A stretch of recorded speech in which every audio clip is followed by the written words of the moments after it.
আসসালামু আলাইকুম everyone, welcome back to my channel. আশা করছি আপনারা সবাই অনেক বেশি ভালো আছেন। আমি আলহামদুলিল্লাহ ভালো আছি। এটা ছিল ঈদের আগের দিন বিকেল বেলা। তো ঈদের আগের দিন আমি ২-১ টা রান্না করে রাখছিলাম। তার মধ্যে এখানে আমি ডিমের কোরমাটা রান্না করে নিচ্ছিলাম। আর এরপরে গরুর মাংসটা বসিয়েছিলাম। আর এবার ঈদে আসলে আমি খুব বেশি আয়োজন করিনি। আমার আয়োজন ছিল খুবই হালকা পাতলা। আর আমি সবসময় ঈদের আগের দিন রাতের বেলায় সব রান্না-বান্না করে রাখি। তো এবার আসলে বিকেল থেকেই রান্না শুরু করে দিয়েছিলাম। আর এখানে দেখতেই পাচ্ছেন আমি গরুর মাংসটাও বের করে নরমাল করে নিয়েছি। আর এদিকে আমি আজকে ইফতারের জন্য ভাত বসিয়েছি। আজকে আমরা ভাত দিয়ে ইফতার করব। সাথে এখানে আমি লাল পোয়া মাছ ভুনা করে নিয়েছিলাম। তো সব রান্না-বান্না শেষ করে সবার শেষে এখানে আমি গরুর মাংস বসিয়ে দিয়েছি। আর এখানে আমি ২.৫ কেজির মতো গরুর মাংস নিয়েছিলাম ঈদের জন্য আরকি। তো মাংসটা হচ্ছিল আর এদিকে জানালা দিয়ে এত মিষ্টি একটা বাতাস আসতেছিল। তো যেটা আপনাদের সাথে শেয়ার না করলেই নয়। তো যাই হোক, ইফতারের জন্য ওই যে বললাম লাল পোয়া মাছ ভুনা করেছিলাম। একটু দেশি মুরগি আলু দিয়ে রান্না করা ছিল, সেটাও গরম করে নিয়েছি। তো এটা দিয়েই আমরা শেষ রমজানের ইফতার করেছি। খুবই সিম্পল ইফতার ছিল আমাদের এবারের। আর সাথে কিছু ফল ছিল, সেগুলো আসলে আর ভিডিও করা হয়নি। তবে আলহামদুলিল্লাহ ৩০টা রমজান আমাদের খুব ভালো কেটেছে। আল্লাহ তাআলার কাছে সেজন্য হাজার হাজার শুকরিয়া। তো তারপরে আমরা একটু স্বপ্নে গিয়েছিলাম, ওখানে একটু কাজ ছিল। দেন আমরা চলে এসেছি বেস্ট বায়ে।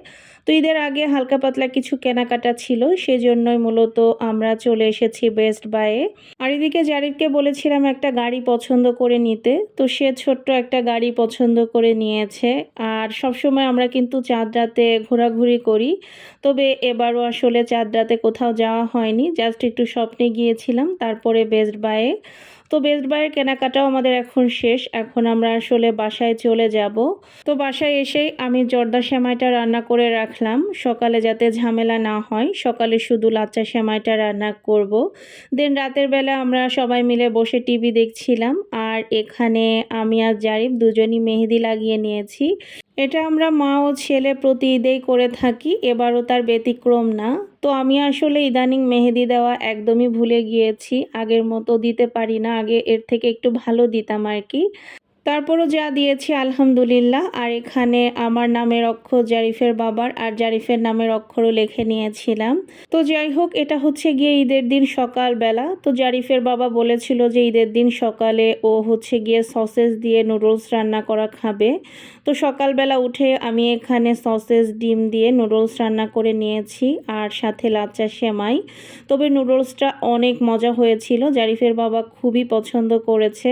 আর এদিকে সকালের খাবার শেষ করে বিছানায় আমি নতুন চাদরও পেতে নিয়েছি। এই চাদরটা কিছুদিন আগে কিনেছিলাম, বাটিকের একটা চাদর। আর আসলে এবার ঈদে আমার তেমন কোনো আয়োজনই ছিল না। সবকিছুই খুব সিম্পল রাখারই চেষ্টা করেছিলাম যাতে একটু রিল্যাক্স থাকা যায়। আর এদিকে ঈদের মধ্যে ওয়েদারটা খুবই সুন্দর ছিল। মেঘলা মেঘলা একটা ওয়েদার আর খুব ঠান্ডা একটা পরিবেশ ছিল। যদিও হালকা রোদ থাকলে ভালো হতো। আর আসলে রোদের কথা এজন্যই বলছি যে ঈদের দিন আসলে যেহেতু সবাই কম বেশি ছবি তোলা হয়, তো রোদ থাকলে ছবিগুলো আরও বেশি ভালো আসে। তো তারপরেও আলহামদুলিল্লাহ আমাদের ঈদ খুব সুন্দরভাবেই কেটেছে, সেজন্য আল্লাহ তাআলার কাছে অনেক অনেক শুকরিয়া। আর এদিকে আমি গোসলে যাওয়ার আগেই পোলাওটা রান্না করে নিয়েছিলাম। আমি চেয়েছিলাম যে গোসলের আগে আর কোনো রান্নাবান্না না রাখতে, তবে মাছটা ফ্রাই করেছিলাম আসলে গোসলের পরে। আর এদিকে মেহেদির কালারটা কেমন এসেছে সেটাই বারবার দেখছিলাম, বেশ ভালোই লাগছিল। আর এখানে এই যে আমি দুপুরের খাবার রেডিও করে নিয়েছি। আর এই যে বললাম এবার ঈদের আয়োজন খুবই সিম্পল ছিল।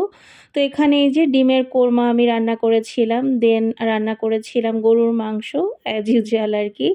আর এখানে আমি ছোট ছোট ইলিশ মাছ ফ্রাই করে নিয়েছিলাম আর সাথে ছিল সালাদ। যদিও খুব সিম্পল খাবার ছিল, তারপরও খাবারগুলো অসাধারণ হয়েছিল। আমি জারিফের বাবাকে বলতেছিলাম যে ঈদের খাবার বলে মনে হয় এত মজা হয়েছে আলহামদুলিল্লাহ। আর এখানে সবার প্রথমে আমাদের নিচের ভাইয়াটার জন্য খাবার বেড়ে নিয়েছিলাম। তো আপনাদের ঈদের দিনটা কেমন কাটলো অবশ্যই জানাবেন। আর আমাদের ঈদের ব্লগের বাকি অংশ আপনারা নেক্সট ভিডিওতে দেখতে পারবেন। সবাইকে ঈদ মোবারক। সবাই ভালো থাকবেন, সুস্থ থাকবেন, আমাদের জন্য দোয়া করবেন। আল্লাহ হাফেজ।